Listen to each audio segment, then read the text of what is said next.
হরে কৃষ্ণ, সুপ্রভাত। সবাই কেমন আছো? তো আর কি কিচেন এন্ড ব্লগে আপনাদের সবাইকে স্বাগত জানাচ্ছি। তো দেখো, প্রতিদিনকার মতো আমি আরেকটা নতুন ভিডিও নিয়ে চলে এসেছি। আজকে একটা স্পেশাল দিন, একটু বেশি, কারণ আজকে আমার জেঠির গাড়িতে পুজো দিতে যাব। এর জন্য সকালবেলা এসে দেখো মন্দিরে অর্চনাদি সেরা হয়ে গেছে। মানে সকাল সকাল সবকিছু শুনেছি যে আজকে যাবো, ভগবানের দর্শন হবে আজকে। খুব আনন্দ আমার। আমার জানি না কেন একটু বেশি ভালো লাগে নৃসিংহপল্লী যেতে, তো সেখানেই যাবো আজকে। তো এই দেখো আমার যেসব নতুন গাড়ি, সবাই দেখো কেমন লাগছে, সবাই অবশ্যই কমেন্টে জানিও। তো আমি এদিকে গাড়িগুলো সব দেখিয়ে দিচ্ছি তোমাদেরকে ভালো করে। আর এদিকে মা চলে এসছে, এখন রওনা হবো। অনেক বেলা হয়ে গেছে আমাদের এদিকে যেতে যেতে, ওখানে তো 9টার আগে মন্দির খোলে না। তো তার জন্য ভালো করে দাদা এখানে পরিষ্কার করে দিচ্ছিল, যাতে কোথাও ধুলোবালি না থাকে। নতুন গাড়ি তো প্রচন্ড ধুলো টানে। তো আমরা সবাই বসে পড়েছি এখানে। পিছনে জেঠুর মা বসেছে, আর সামনে দাদা আর আমি। তো চলো টাটা, পরে কথা হচ্ছে। তো আমরা এতক্ষণ চলে এসেছি প্রায়, আর একটুখানি আসলেই হয়ে যাবে। তো এসে গেছি আমরা নৃসিংহপল্লীতে। তো এখন দোকানে যাচ্ছি ফল।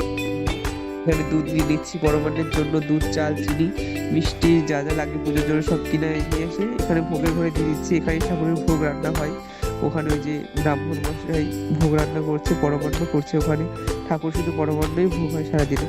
তো সবাই দর্শন করো নৃসিংহদেবকে। নৃসিংহদেব এখানে খুব জাগ্রত, এখানে এরই সবাই প্রকটিত হয়েছিল। তো আমাদের এখানে যত গৌড়ীয় বৈষ্ণব আছে সবার আরাধ্য ইনি আমাদের নৃসিংহদেব। তো এখানে আমাদের গাড়ির পুজো হচ্ছে, তো দেখে নাও সবাই।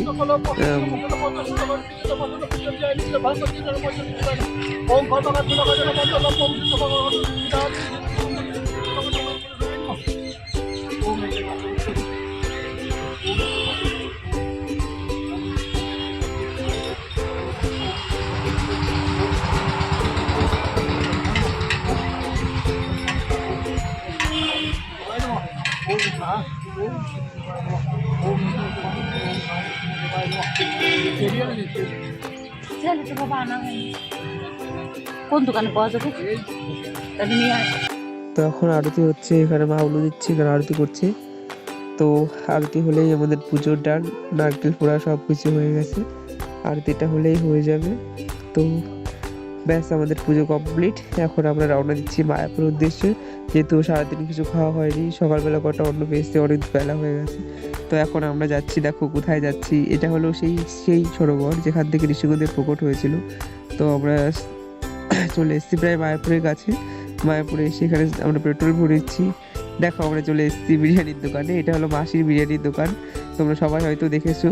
আমার এখানে নতুন রিভিউ করার কোনো কিছু নেই, খুবই সুন্দর মাসির দোকানের রান্নাটা।